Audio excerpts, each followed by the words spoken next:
Praise the Lord. सबको जय मसीह की। प्रभु यीशु मसीह के नाम में आप सभी को शांति और अनुग्रह मिलता रहे।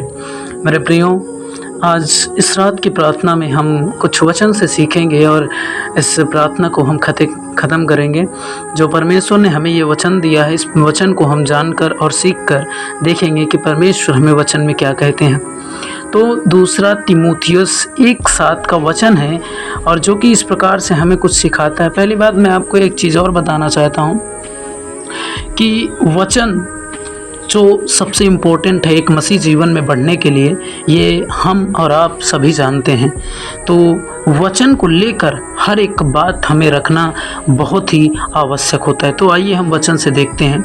यहाँ पर लिखा हुआ है, क्योंकि परमेश्वर ने हमें भय की नहीं पर सामर्थ्य और प्रेम और संयम की आत्मा दी है। मेरे प्रियो, बहुत सारे भाई बहन हैं, बहुत सारे जो किसी भी चीज़ से भय करते हैं, अपने दुश्मनों से या फिर भूत प्रेत से या फिर किसी भी बात से आप अपने अंदर डर रखते हैं। तो उस भाई बहन के लिए यहाँ पर यह परमेश्वर कह रहे हैं कि भय की नहीं तुम्हें आत्मा जो दी गई है परमेश्वर की ओर से, वो भय की नहीं है पर सामर्थ्य। देखिए यहाँ पे क्या लिखा हुआ है, सामर्थ्य। जो परमेश्वर की सामर्थ्य है, जिससे आपको बिल्कुल डर नहीं लगना चाहिए, ना ही डर आपको लगेगा अगर आपके अंदर वो आत्मा है। परमेश्वर ने सामर्थ्य और प्रेम, आपको नफरत की आत्मा नहीं दी है। परमेश्वर यहाँ कहते हैं प्रेम की आत्मा और संयम मतलब धीरज की आत्मा आपको दी है। जो परमेश्वर चाहता है कि इन सब बातों में आप आगे बढ़ो, मतलब संयम के साथ और प्रेम के साथ और परमेश्वर की सामर्थ्य में बढ़ते जाओ। ये वचन भी कहता है और हम ये जानते हैं। यहाँ पर वचन कहता है इन सब चीज़ों को मिलाकर, उन सब चीज़ों जो आपको सिखाती हैं, वो आत्मा आपके अंदर दी गई है। यहाँ परमेश्वर कहते हैं ना डर करना है आपको, लेकिन मनुष्य से प्रेम से और संयम से मतलब धीरज से, इन सब चीज़ों से आपको पेश आना है। किसी भी चीज़ में आपको धीरज रखना है। किसी भी व्यक्ति और भाई बहन से, वो मसीह हो या ना हो, आप सबको प्रेम करना है उससे।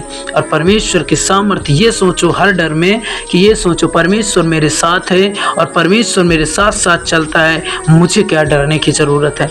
वचन कहता है कि अगर परमेश्वर आपकी ओर है तो आपको डरने की क्या ज़रूरत है। आपका दुश्मन तो एक ही है, आप जानते हैं, लेकिन मैं आपको बताना चाहता हूँ कि हमें इसी प्रकार से जीना चाहिए जिस प्रकार से परमेश्वर ने हमें आज्ञा दी है। तो आपको डरना नहीं है, क्योंकि भय की आत्मा आपको नहीं मिली है, आपको सामर्थ्य, प्रेम और संयम की आत्मा मिली है। मेरे प्रिय भाइयों और बहनों, मैं इस बात को आपको एक्सप्लेन करना चाहूँगा कि आप इन सब वचन को पहले गहराई से अध्ययन करें, फिर आप जानेंगे। आइए छोटी सी प्रार्थना करते हैं। मेरे प्रिय परमेश्वर, जो ये वचन आपने हमें दिया है पिता, हम इस पर सुनने वाले नहीं वरन चलने वाले बने। और पिता, जैसे आपने इस वचन में कहा है कि हमें भय की नहीं, सामर्थ्य और प्रेम और संयम की आत्मा प्रभु आपने दी है। हाँ प्रभु, हम विश्वास करते हैं, हमारे अंदर इस प्रेम को भर दें, उस संयम को भर दें पिता, उस सामर्थ्य को भर दें हमारे अंदर कि हम इन सब चीज़ों का पालन कर सकें प्रभु। हम भय ना खाएं प्रभु, उन चीज़ों से भय ना खाएं जिन चीज़ों के लिए हम गलत ना हो पिता परमेश्वर। हम भय अगर सिर्फ रखें तो पिता आपका भय रखें, क्योंकि पिता आप भय के योग्य हैं। हम ये बात आप जानते हैं पिता परमेश्वर, क्योंकि आपने जो वचन हमें दिए हैं हमारे जीवन, मसीह जीवन में बढ़ने के लिए एक पिता परमेश्वर, एक रास्ता यही है जब हम आपके करीब आ सकते हैं। प्रार्थना और वचन के हिसाब से ही हम प्रभु आपके करीब आ सकते हैं। हम जानते हैं प्रभु, जिन भाई बहनों को इन वचन से वाकिफ नहीं है प्रभु, इन वचनों को उनके अंदर गहराई से प्रभु बसने दे पिता।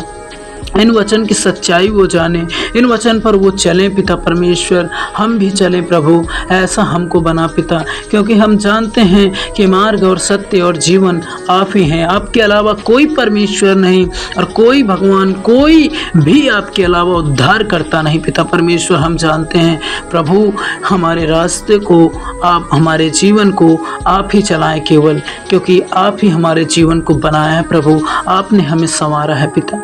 इस छोटे छोटी सी विनती प्रार्थना को अपने पवित्र परमेश्वर प्रभु यीशु के नाम से मांगते हैं।